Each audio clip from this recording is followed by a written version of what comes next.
Shalom, selamat pagi Bapak Ibu Saudara-saudariku yang terkasih dalam Tuhan Yesus Kristus. Bertemu kembali dengan embun surgawi pada pagi hari ini. Mari kita berdoa. Terima kasih Tuhan Yesus untuk kasih sayang Tuhan. Kami boleh merasakan hari yang baru, hari yang indah yang Tuhan berikan kami untuk mendasari pagi ini dengan kebenaran firman Tuhan. Buka hati pikiran kami dan pimpinlah kami dengan kuasa Roh Kudus-Mu ya Tuhan. Kami menyerahkan waktu ini sepenuhnya ke dalam tangan kuasa Engkau. Di dalam nama Tuhan Yesus kami berdoa dan mengucap syukur. Amin. Bapak Ibu Saudaraku yang dikasihi Tuhan, firman Tuhan dengan tema mencukupkan diri terambil di dalam kitab Filipi pasalnya yang keempat ayat 11 sampai 13. Demikianlah bunyi firman Tuhan. Kukatakan ini bukanlah karena kekurangan, sebab aku telah belajar mencukupkan diri dalam segala keadaan.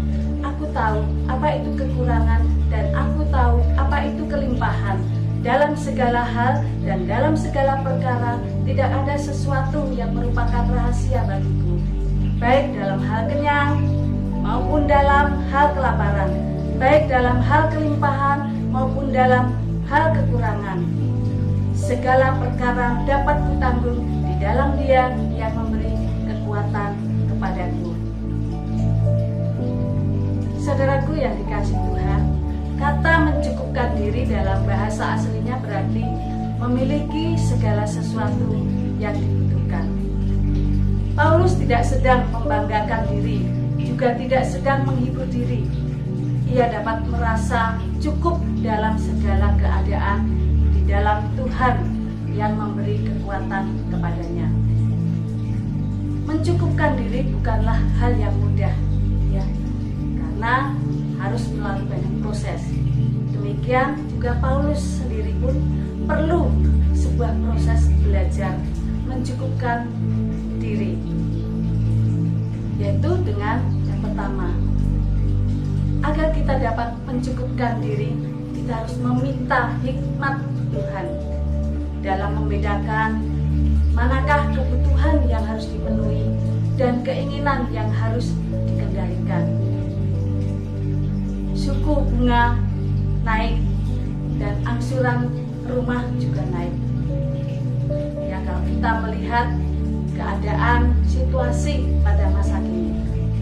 Hal yang kedua yang kita harus meminta Tuhan, yang kedua membuat perencanaan dalam penggunaan uang kita.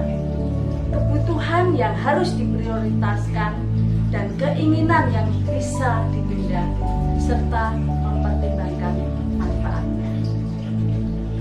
Belajar mencukupkan diri, meminta hikmat Tuhan, membuat perencanaan, dan yang ketiga mempertanggungjawabkan dalam menggunakan harta kita di hadapan Tuhan.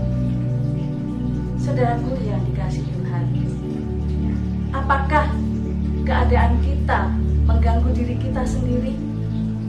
Kita harus selalu ingat firman Tuhan di dalam Filipi pasal yang 4 ayat 11 dikatakan, sebab aku telah belajar mencukupkan diri dalam segala hal.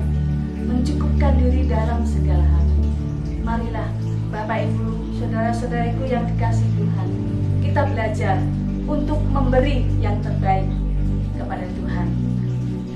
Belajar taat, belajar mengelola uang dan mengelola hati kita, bijaksana dengan uang. Tantangan terhadap perubahan, kita perlu berubah agar bisa menghadapi tantangan dengan mengikuti proses dari Tuhan. Apa yang akan terjadi? Tidak ada pertumbuhan tanpa tantangan, dan tidak ada tantangan tanpa perubahan. Saudaraku yang dikasihi Tuhan, kita juga harus terbeban dengan jiwa-jiwa yang terhilang, siap mengelola hati kita untuk memberitakan Injil, mempersembahkan jiwa-jiwa baru kepada Kristus agar banyak orang diselamatkan. Apapun kondisi kita, Injil harus 4 ayat 13 dikatakan, segala perkara dapat kutanggung di dalam Dia yang memberi kekuatan kepadaku. Tetap sehat, semangat, sukacita, bahagia senantiasa di dalam Tuhan. Mari kita berdoa. Terima kasih Tuhan Yesus untuk kebenaran firman-Mu. Biarlah Engkau yang terus berbicara Tuhan, dan kami dapat mendengarkan apa yang terbaik dari Tuhan untuk kami dapat mencukupkan diri dalam segala keadaan. Kami perlu hikmat dari Tuhan. Kami perlu mengelola